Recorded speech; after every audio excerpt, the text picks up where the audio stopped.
नमस्कार, मैं संतोष तिवारी। आप देख रहे हैं सच्ची खबर। इस समय देखा जा रहा है कि लोकसभा चुनाव लेकर के काफ़ी बाज़ार गर्म है। सभी राजनीतिक दल के लोग अपनी अपनी बात रख रहे हैं और सब लोग दावा कर रहे हैं कि उनकी जीत हो रही है, उनके प्रत्याशी जीत रहे हैं। हालांकि ये तो आगे आने वाला समय बताएगा कि किसकी जीत हो रही है, कौन सांसद बन रहा है। तो आज इसी क्रम में आज हम भदोही जनपद के एक ऐसे शख्स से मुलाकात करने आए हैं जो वास्तव में अपने परिचय के मोहताज नहीं है। भदोही जनपद के भारतीय जनता पार्टी के पुराने सिपाही और कहा जाए तो न केवल भदोही बल्कि प्रयागराज, मिर्ज़ापुर, बिंद समाज के सबसे वरिष्ठ भाजपा के कार्यकर्ता कह लें, नेता कह लें, मुनक्का बिन जी हैं। आइए हम उनसे जानते हैं कि मुनक्का बिन जी, आप इस चुनाव को लेकर के क्या कहना चाहें, क्या सोचते हैं, चुनाव कैसा जा रहा है? चुनाव जो है जो 19 में हुआ है उससे अच्छा हुआ है ये चुनाव, और उससे अच्छा हमारी जीत होगी और सब जात हमारे साथ हैं। बहुत अधिक मत से हम चुनाव जीतेंगे, 19 से बहुत ज़्यादा लेट करेंगे। तो कई चुनावों को आपने देखा है, तो अगर बात की जाए जिस तरह इस बार देखा जा रहा है कि जो इंडी गठबंधन के प्रत्याशी हैं एक ब्राह्मण हैं और भदोही लोकसभा ब्राह्मण बाहुल्य क्षेत्र कहा जाता है, तो ब्राह्मणों के मत को लेकर के आपकी क्या राय है? ब्राह्मणों के हमारा राय ये कहता है कि 60% जो है तो हमारे साथ हैं इस समय पर, और 40% इधर हैं, गठबंधन वाले हैं। लेकिन अभी तक वो ब्राह्मण टूटकर बीजेपी में आ रहे हैं और आएंगे। आखिर कैसे आपको एहसास है कि ब्राह्मण टूट करके जो 40% हैं वो बीजेपी में आएंगे, जबकि वो जो इंडी गठबंधन के प्रत्याशी ये खुद ब्राह्मण हैं और काफ़ी चर्चा लोग लेकर के इसको कर भी रहे हैं? ऐसा है कि ब्राह्मणों में जातिवाद नहीं है, ये सिद्धांती आदमी हैं, यहाँ के देवता माने जाते हैं। इस वजह से पार्टी सही है या कारण से टूट के आएंगे इसमें। तो यहाँ आपने कहा कि ब्राह्मण एक सैद्धांतिक वादी हैं, न कि जातिवादी हैं, इसलिए इनको अब विश्वास है कि ब्राह्मण आएंगे और इनके जो पार्टी है समर्थन करेंगे या इनके प्रत्याशी को करेंगे। यहाँ एक बात है कि आप कई चुनावों से आप चुनाव लड़ चुके भी हैं, कई चुनाव में आपने राजनीति को बड़े नज़दीक से देखा है। तो पहले की राजनीति में और अब की राजनीति में आपको क्या अंतर दिख रहा है? बहुत कुछ अंतर है कि पहले लोग तो नाम पर टूट जाते हैं, अब कुछ लोग ऐसे पैदा हो गए हैं कि वो पैसा पर टूट जाते हैं, 420 पर टूट जाते हैं। यही वो पहले वाले आदमी बहुत सिद्धांती हैं, वो जो कह दें वो वही करेंगे। आज के युवा कहीं जातिवाद को लेकर के, कहीं धर्मवाद को लेकर के कट्टर बन रहे हैं, तो यह कट्टरता समाज के लिए कितनी घातक है या सही है आपके हिसाब से? ये तो घातक है, कोई सही नहीं है।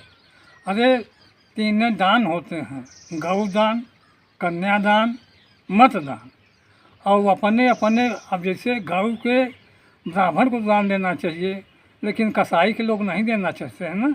लेकिन और लड़की भी कही जाते हैं तो अच्छे घर परिवार में कही जाती हैं। वैसे मत जो है, जो अच्छी सिद्धांत वाली पार्टी है, अच्छा कैंडिडेट है, उसी में मत दिया जाता है। अभी हाल ही में जो भदोही के सांसद अभी थे पिछले वाले में, रमेश बिन जी, वो सपा में चले गए हैं। तो यहाँ भी इसको लेकर के आप क्या कहना चाहेंगे कि माने जो यहाँ से चुना गया फिर चला गया सपा में? वो तो आरसी है, उनका आरसी बीजेपी में नहीं हुआ है, सिद्धांत तो अपन बदल दे हैं। उन्होंने तो ये ना चाहिए भाई टिकट तो मिला है, किसी को मिला है, सबको, सबके थोड़े हम उस बार हमको मिला है तो हमारा सब साथ दें, यदि दूसरा कोई मिला है तो हमको साथ देना चाहिए ना उसमें। नहीं तो वो चाहते हैं कि भाई हम भी अपना चाहिए ये कुर्सी मिले चाहे वो कुर्सी मिले, एक मिले चाहिए। कहा जा रहा है कि भाजपा के बहुत ऐसे नेता हैं जो कहीं न कहीं प्रचार में कम निकल रहे हैं और इसको लेकर के काफ़ी चर्चा भी है। तो आप इसको लेकर के कहाँ देखते हैं, क्या वास्तव में भाजपा में भीतरघात अब भी चल रही है? भाजपा में पक्षाघात नहीं चल रही है, अभी लोग सोहता रहे हैं, डरा रहे हैं क्या होगा क्या नहीं। लेकिन अब अधिक से अधिक निकलेंगे सब कोई प्रचार में, और 16 आना जो होता है उसमें से 15 आना तक जो है तो बीजेपी है। और वो भी लोग चाहते हैं, ब्राह्मण जातिवादी नहीं होते हैं, ब्राह्मण राष्ट्रवादी होते हैं। ये अपने सिद्धांत को नहीं बदलेंगे। ब्राह्मण जो है वो सिद्धांतवादी होते हैं ना, कोई भी उनके परिवार के आ जाए, उनके बाल बच्चे आ जाएं, उनके बेटी बेटा आ जाएं, लेकिन अपना सिद्धांत तो नहीं बदलेंगे। वो राष्ट्रवादी हैं, वो धर्म के अनुसार काम करते हैं, सिद्धांत अपन नहीं बदलते हैं, चाहे भाई हो चाहे भतीजा हो।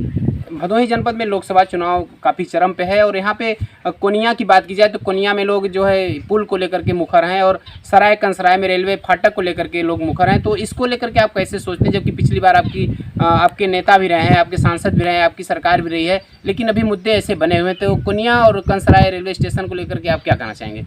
कोनिया में पुल की बहुत आवश्यकता है। तो क्या कोनिया के लोगों का आपके हिसाब से क्या राय है? कोनिया के लोग क्या चाहते हैं? कोनिया के लोग चाहते हैं कि बीजेपी जीते, बीजेपी आवे। भारतीय जनता पार्टी वो लोग चाहते हैं और भारतीय जनता पार्टी की चाहिए कि जो वहाँ के पुल है आवश्यकता है वहाँ के होना चाहिए। वास्तव में कोनिया का जो पुल है वहाँ उसकी ज़रूरत है और होना भी चाहिए। हालांकि आगे आने वाला चुनाव और उसका परिणाम बताएगा कि कौन किसके साथ है, क्या भदोही का परिणाम होता है, भदोही से कौन सांसद बनता है। अंत में आप लोगों को क्या संदेश देना चाहेंगे? अब हमारे लोग के संदेश ये है कि यहाँ से बीजेपी बहुत अच्छी मतों से जीतेगी और सब हर एक कास्ट इसमें लगे हुए हैं, तो जीत किसकी होगी? बीजेपी को होगी। तो यहाँ आपको पूरा विश्वास है कि जीत बीजेपी की होगी। हालांकि ये तो समय बताएगा कि कौन जीतता है, कौन भदोही से सांसद बनता है। आप हमारे साथ बातचीत की, इसके लिए बहुत बहुत धन्यवाद।